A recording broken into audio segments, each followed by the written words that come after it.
Welcome to Honey from the Rock, a podcast devoted to Bible exposition. My father, Jack Christensen, preached expositionally for over 50 years, first as a missionary to Pakistan and later as a pastor in New England. His legacy lives on in me. He often began his sermons with the little expression, "And now, a little honey from the rock," taken from Psalm 81, verse 16. The psalmist wrote, "I would feed you with the finest of the wheat, and with honey from the rock I would satisfy you." Today, more than ever, we need to feed our souls on the words of God in the Bible. The crying need of the church is for God-centered, word-explaining messages. So now, my friends, a little honey from the rock.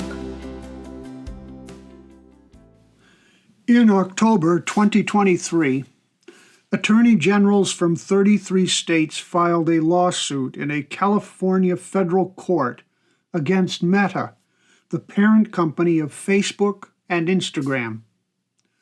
The court complaint states, Meta has harnessed powerful and unprecedented technologies to entice, engage, and ultimately ensnare youth and teens. Its motive is profit, and in seeking to maximize its financial gains, Meta has repeatedly misled the public about the substantial dangers of its social media platforms. It has concealed the ways in which these platforms exploit and manipulate its most vulnerable consumers, teenagers and children. Meta's own internal research demonstrated in 2021 that the content was harmful to teenagers, particularly teen girls. One study revealed that 13.5% of teenage girls said Instagram made thoughts of suicide worse, and 17% of teen girls said that it made eating disorders worse. Words and images are powerful social influencers, but the real problem is not Facebook and Instagram. It is not Meta. They are simply using human nature to make money, which is bad enough. But the real problem is human nature itself. James has been castigating people who profess to be spiritual, who profess to be Christians. With their lips, they make this profession, but then they deny their faith by their lives. Now, James introduces our speech, our words, and images as a prime test of our faith. Most of us tend to think of ourselves as moral people. After all, we don't commit murder or rob banks. Yet sins of the tongue are considered minor by comparison. Our churches are filled with people on Sunday mornings who believe the Bible and who would not think of murdering someone, yet who assassinate people with their tongues every day. Just look at the Facebook posts of many Christians. There is something about social media that brings out the nastiness in us. Facebook taps our inner evil. We post things we would never say to someone face to face.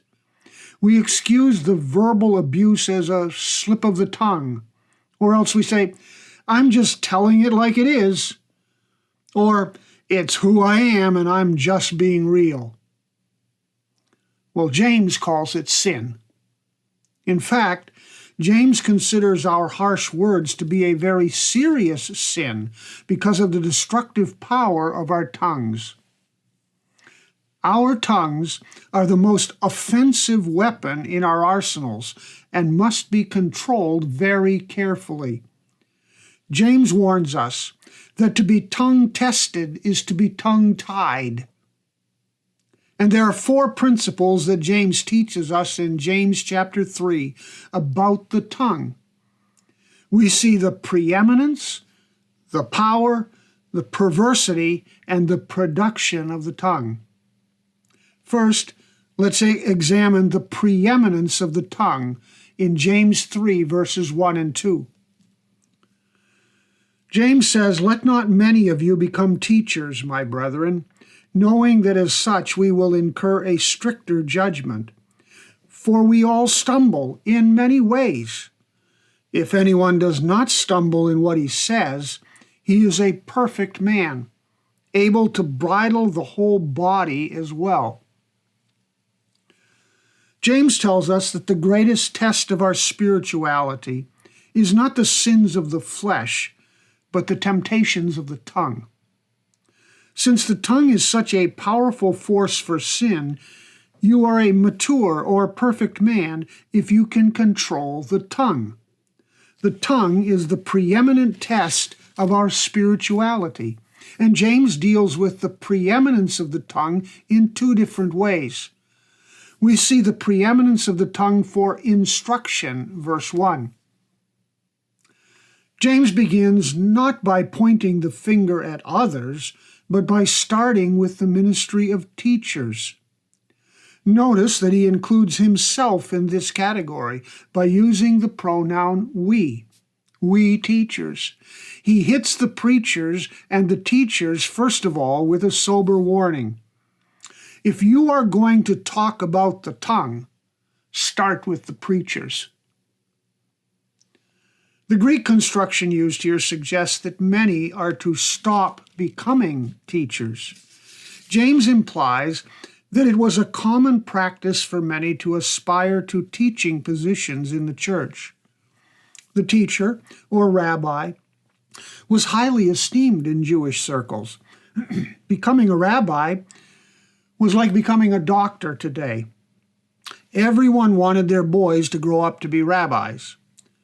It was also a highly visible and influential position, and we all like visible positions. We like positions of influence. Teachers use their tongues to influence others, and the result is that people respect teachers. Apparently, many claim to be teachers because they wanted status in society. James warns us that teachers will receive greater judgment from the Lord. The word does not necessarily imply condemnation. It's actually a neutral term.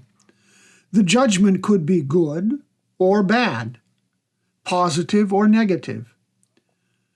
There is a spiritual principle here. The greater the influence, the greater the knowledge and responsibility, the greater the judgment. Teachers have a great influence on people, and that leads to a great responsibility before God. Greater responsibility leads to greater judgment. Words have power. Words start wars and end wars. Words lead movements of people for good or bad. Words have influence. Twitter, now called X, is a highly influential platform for influencing people with words. Each tweet can have 280 characters, but these tweets move nations and win elections.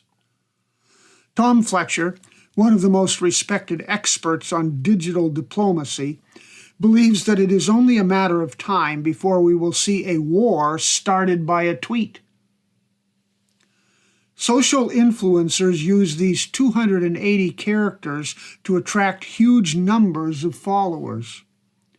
Elon Musk has 140 million who read his tweets. Barack Obama has 132 million followers, and Justin Bieber has 112 million. Those were the top 3 in 2023. Just words, but words have power. Our words as teachers and preachers have power. But with the power to influence others comes the scrutiny of God's greater judgment. The preeminence of the tongue can be used for good. But we also see in verse 2 the preeminence of the tongue for iniquity, sin. James broadens his reasoning to include all of us, not just teachers or preachers. He writes, "We all stumble in many ways. If anyone does not stumble in what he says, he is a perfect man." The word translated as stumble means to sin. Look, we are all prone to sin, and in particular, we are all prone to sin with our tongues. If we can avoid sinning with our words, we are perfect men. The word translated as perfect does not mean without failure, as if any of us could ever be without failure. We all will sin with the tongue. The word means mature or complete. Do you want to be a complete man? Control your tongue.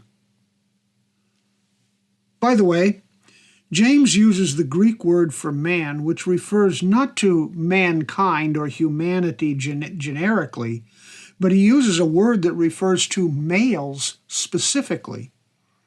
He is not talking about humanity here, but about the male gender.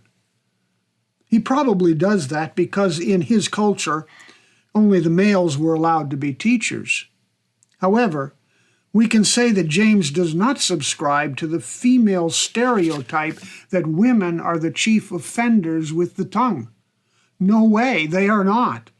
Men are the chief offenders with the tongue in this verse. The point here is that we are all prone to sin with our words, and sins of the tongue become major problems because of their influence. My friends, we should all think twice before we speak, because it is one thing to be held accountable by God for our own sins, but it is quite another thing to be held accountable for leading other people to sin. My sins are compounded when others sin because of my words. God does not take sins of the tongue lightly. Now let's examine the power of the tongue in verses 3 to 5. Now, if we put the bits into the horses' mouths so that they will obey us, we direct their entire body as well. Look at the ships also, though they are so great and are driven by strong winds, they're still directed by a very small rudder wherever the inclination of the pilot desires. So also the tongue is a small part of the body, and yet it boasts of great things. Over the last 15 years, people have used social media to fuel political movements and social unrest all over the world. One writer put it this way: as the power of social media influence grew, so did the awareness of its influence and how to use it. Today, it has become the weapon of choice for power brokers around the world who realize the effect it has on changing human behavior. Throughout the ages, communication tools have been used to wield power and garner support.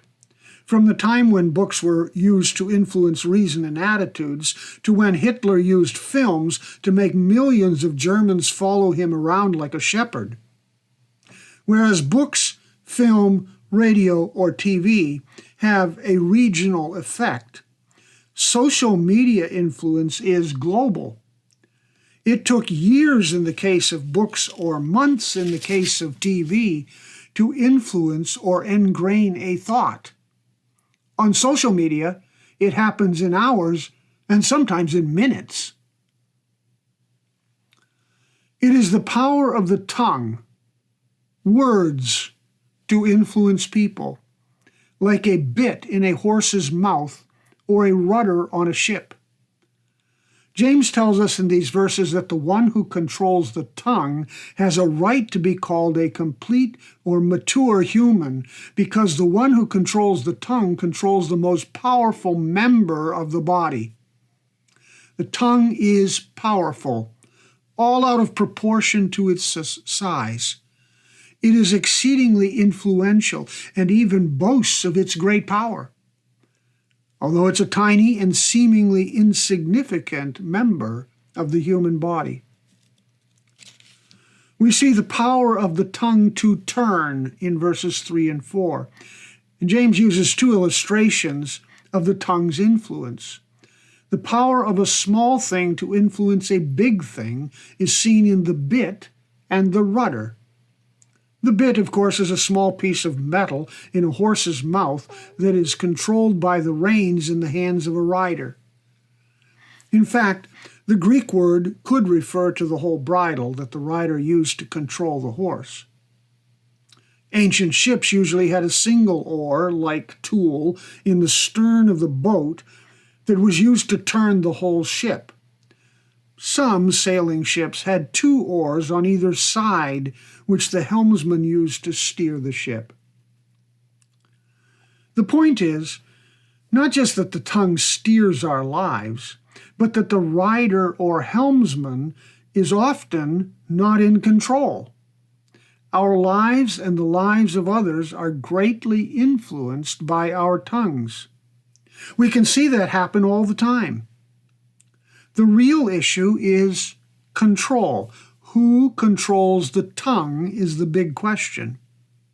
If the tongue controls the world, who controls the tongue? Just as a rider controls the bridle and the helmsman controls the rudder, we must control the tongue. We must understand the power of the tongue to turn in verses 3 and 4. And we must understand the power of the tongue to boast in verse 5. James writes, "The tongue is a small part of the body, and yet it boasts of great things." The tongue not only exerts a deadly influence in the wrong hands, but it boasts about that power to everyone around it. Someone has said that cats are not the only creatures who can lick themselves with their tongues. Humans are pretty good at it as well. We talk about our exploits. We promote our successes. We want everyone to know how smart we are, how clever we are, how much we have accomplished, and the importance of our positions and our achievements in life. After all, nobody wants to be a loser.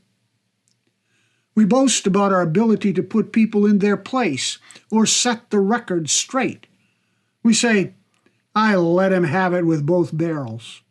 Or, "I really set her straight about a few things," as if this was something to be proud about. We celebrate the Facebook memes that insult those who are not part of our tribe and rage against the memes that ridicule our tribe. Political leaders hurl insults and call people names, and we love it, as long as it is about the other side.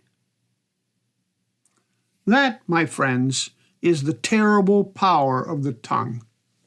It is powerful, and it knows it.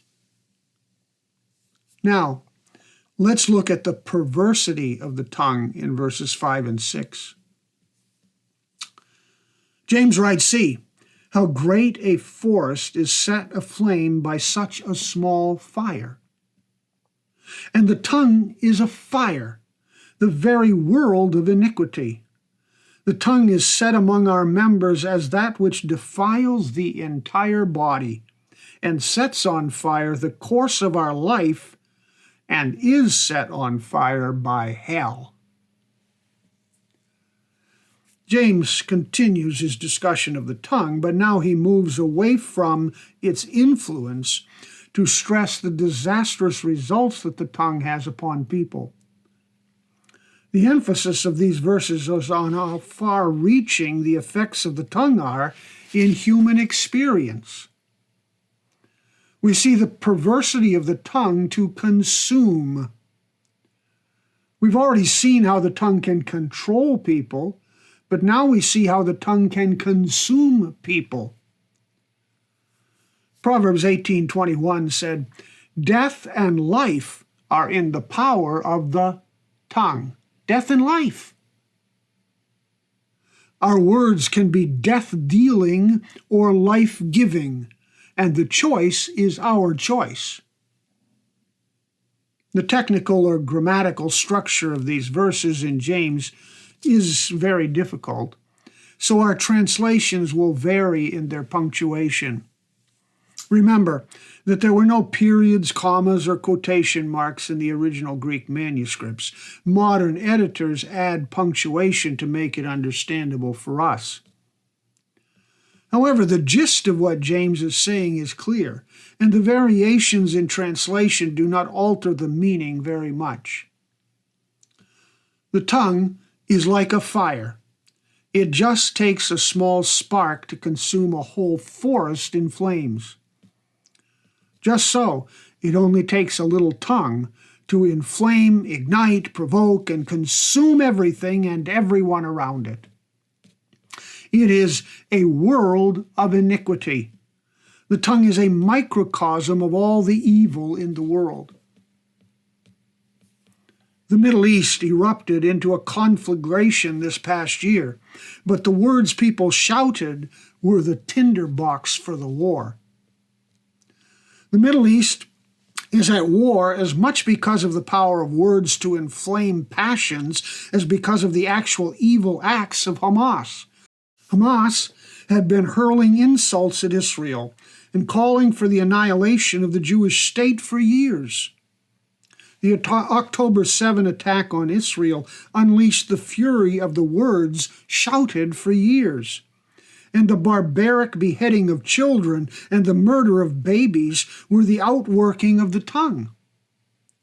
The world erupts into war because of the perversity of the tongue. On a more basic level, we can see this at work at home. There is the salesman who politely deals with people's needs and quirks all day long without a nasty or unkind comment. He endures the insults of his boss without retort. But he arrives home and within 5 minutes snarls at the kids, criticizes his wife, and slams the door. Within a few minutes, the entire family is consumed by the perversity of the tongue. A happy family becomes an angry family, all by the perversity of the tongue. That is the perversity of the tongue to consume.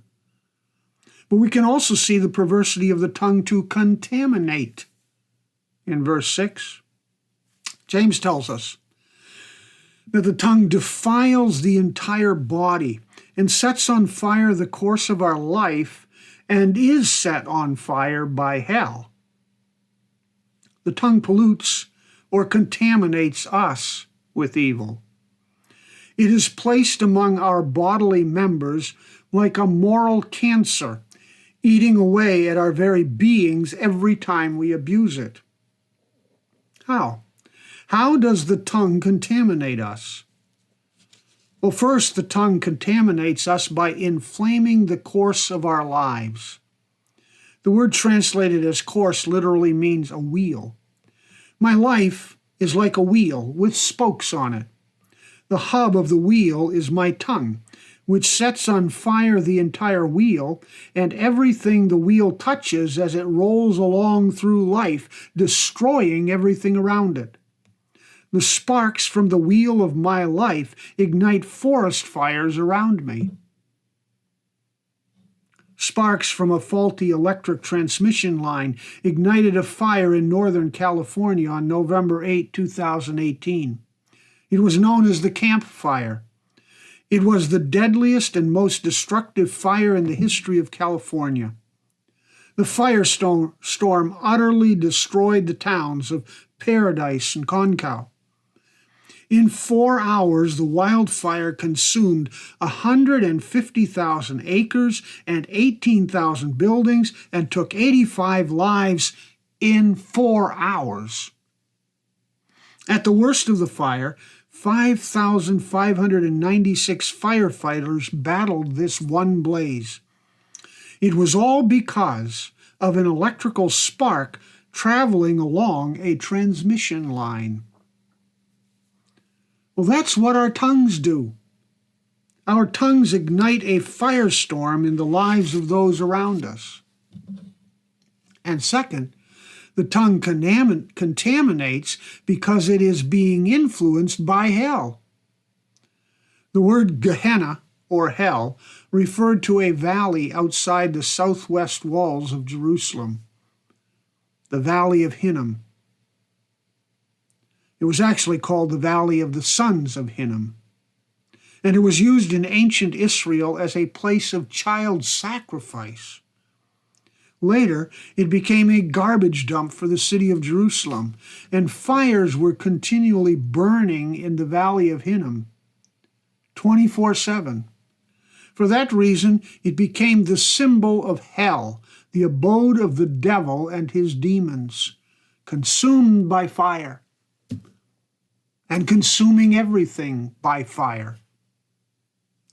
Someone has said, the fires of Pentecost will not rest where the fires of Gehenna are working. When we destroy people with our tongues, the fires of hell are at work in and through us. That is serious business, my friends. God does not take lightly the firestorms our tongues ignite. Finally, we come to the production of the tongue in verses 7 through 12.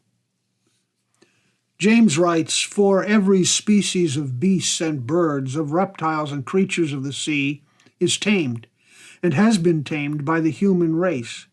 But no one can tame the tongue. It is a restless evil and full of deadly poison.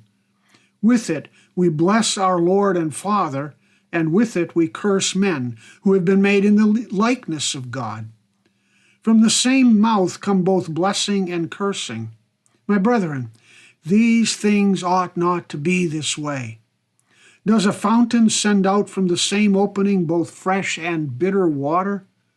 Can a fig tree, my brethren, produce olives, or a vine produce figs? Nor can salt water produce fresh?" James talks about the inconsistent results of the tongue in human life.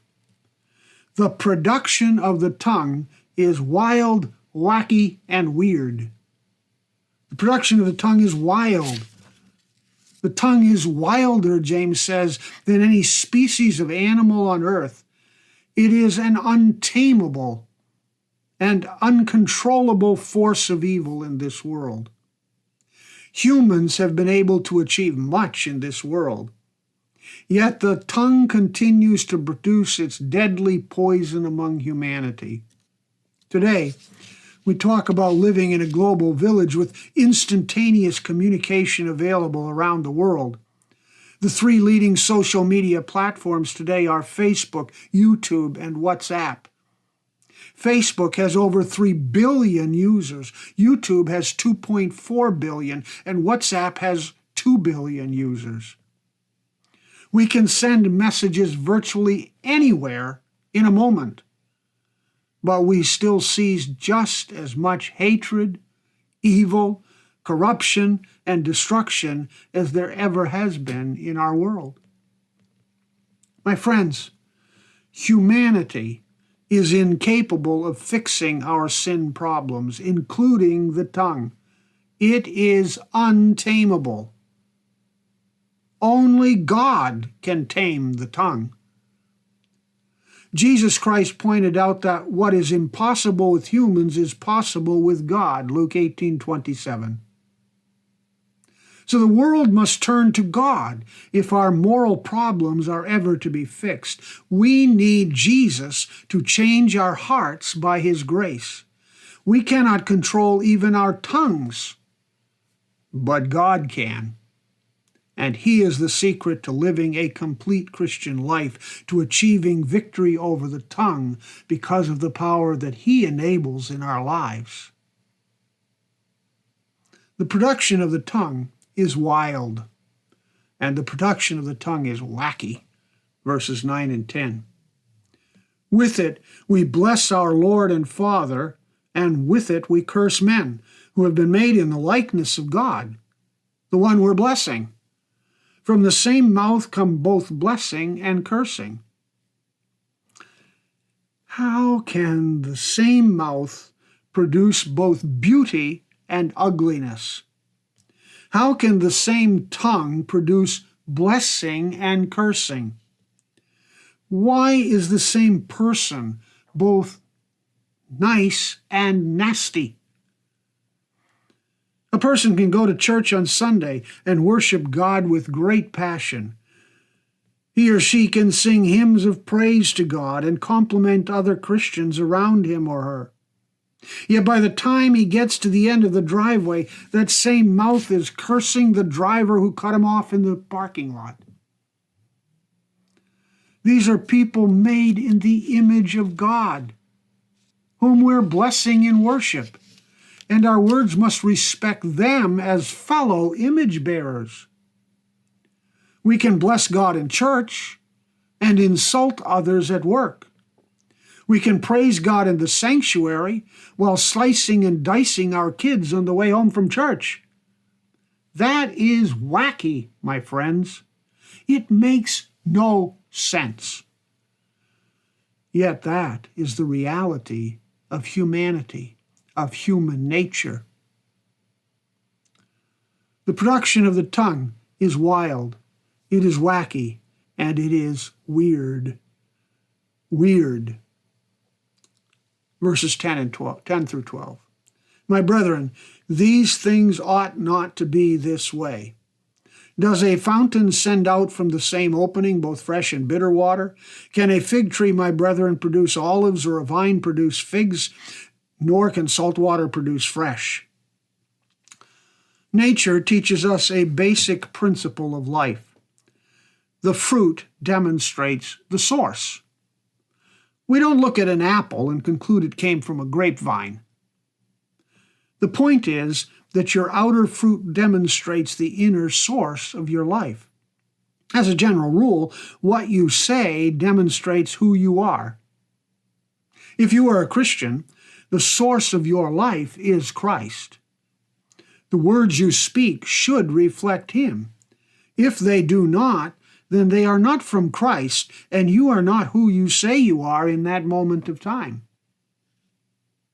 It is weird, both in nature and in church, to see the tongue produce two different sets of fruit. Yet we seem to regard this as normal, as minor. We praise people for being very pious and devout in one breath, but when they curse like sailors, we call them colorful. My friends, it's a contradiction in terms to be devoutly faithful to God while cursing God's creation. When we become Christians, Christ makes us new creatures, new creations in him. He calls us to reflect him as the source of our words. Now, we can't do it on our own, but in Christ's power we are able to speak as Christ would speak. What we say demonstrates who we are. We cannot claim to be Christ's followers and viciously attack gays and lesbians with our mouths. They deserve to be treated with respect as people who are also made in the image of God. How we talk demonstrate whose we are. My friends, to be tongue-tested is to be tongue-tied. We need to control and subdue this powerful weapon called the tongue. We can only do that by the power of Christ operating in our lives, asking him to help us do it. But because of what he did for us, we can do it for him. James has talked about the preeminence of the tongue, the power of the the perversity of the tongue, and the production of the tongue. There is only one person who ever lived who never made a slip of the tongue, and his name is Jesus. The battle with our tongues is not something we will ever be over in this life. It's a day-by-day battle against the tongue, much like an alcoholic has a day-by-day battle with his alcoholism. We will be tongue-tested every single day. Can we be tongue-tied by the power of Christ? Facebook will test us. In November 2017, the part owner of the Golden State Warriors gave a talk at the Stanford Graduate School of Business. He had worked for Facebook from 2007 to 2011, ending up as the vice president for user growth at Facebook. And he said, "It literally is at a point now where I think we have created tools that are ripping apart the social fabric of how society works. That is truly where we are. The short-term dopamine-driven feedback loops that we have created are destroying how society works. No civil discourse, no cooperation, misinformation, mistruth. And it's not an American problem. This is not about Russian ads. This is a global problem." Friends, when we are tongue-tested, will we be tongue-tied? Let me suggest a little 3-step procedure that will help to tie our tongues. Think first. Think first. Pray second. Speak last. You will be surprised what a difference it makes if you follow these 3 simple steps to control your tongue. God will help you tie your tongues.